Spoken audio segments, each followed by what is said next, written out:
Assalamualaikum warahmatullahi wabarakatuh. Semangat pagi, semangat planter Indonesia. Kembali lagi dalam channel Motiv Planter, motivasi untuk planter Indonesia. Seperti apakah budaya kehidupan di perkebunan kelapa sawit? Tentunya akan saya bahas dalam tayangan video kali ini. Dan oleh karena itu, silahkan tonton video ini sampai tuntas. Jangan lupa untuk berikan like, komentar, subscribe, serta share kepada teman-teman yang lainnya.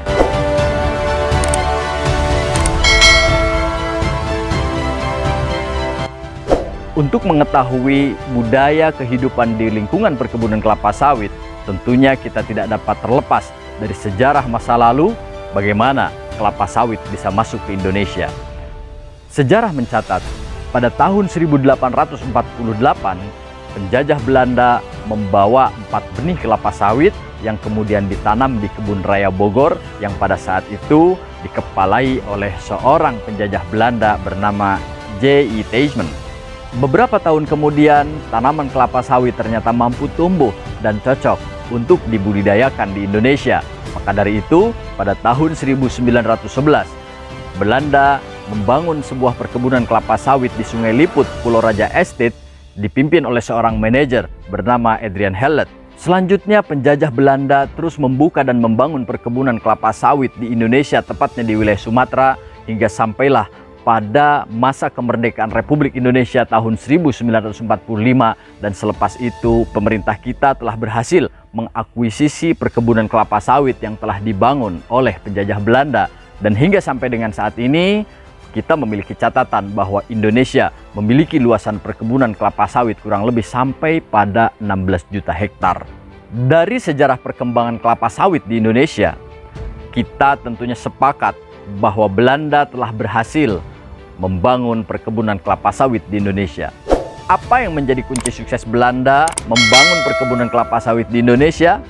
Kunci suksesnya adalah Belanda menciptakan kebetahan untuk tinggal dan hidup di perkebunan kelapa sawit. Kebetahan itu diciptakan agar dapat merasakan suasana di lingkungan perkebunan kelapa sawit seperti halnya suasana di kampung halaman atau di rumah sendiri. Maka dari itu, jangan heran apabila di perkebunan kelapa sawit dipenuhi dengan ragam fasilitas untuk memenuhi kebutuhan-kebutuhan dasar seperti halnya air, listrik, sarana olahraga, sarana kesehatan, sarana pendidikan, dan lain sebagainya. Itu semua kembali pada tujuan awal adalah menciptakan kebetahan di kebun sebagaimana penjajah Belanda melakukan itu. Karena adanya kebetahan, terbentuklah budaya atau kebiasaan-kebiasaan yang ada di perkebunan kelapa sawit. Apa saja budaya itu? Yang pertama adalah budaya instruksi. Instruksi biasa disampaikan di apel pagi kepada setiap pekerja agar mereka mampu mengerjakan sesuai dengan lokasi yang ditentukan dan juga mampu mengerjakan sesuai dengan standar keharusannya. Yang kedua adalah budaya mencontoh. Pada umumnya karyawan di perkebunan kelapa sawit itu berasal dari daerah Jawa Tengah, di mana mereka memiliki akar budaya paternalistik yang menganggap pimpinannya adalah sebagai seorang bapak. Mereka pun tentunya akan melihat ke atas perilaku apa yang dilakukan oleh pimpinannya, maka itu pula lah yang dilakukan oleh setiap bawahannya atau oleh para karyawannya.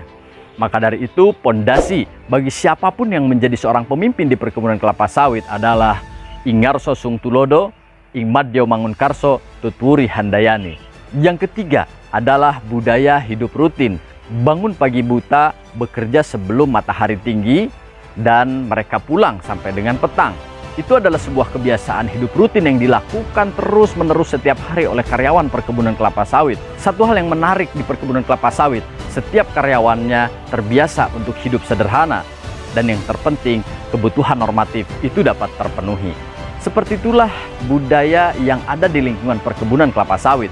Dan ketika masa lalu mencatat bahwa Belanda membentuk kebiasaan atau budaya yang ada di kebun sawit dengan cambuk, dengan pecut, maka saat ini tentunya tidak tepat lagi apabila kita menggunakan atau meniru cara-cara Belanda. Hal apa yang dapat kita lakukan saat ini? Hal yang pantas kita lakukan untuk membentuk budaya dan kebiasaan di perkebunan kelapa sawit masa kini adalah dengan membangun fairness atau budaya hidup adil, reward and punishment. Semoga tayangan video ini bermanfaat bagi Anda. Saya Rizky Munadil, salam planter.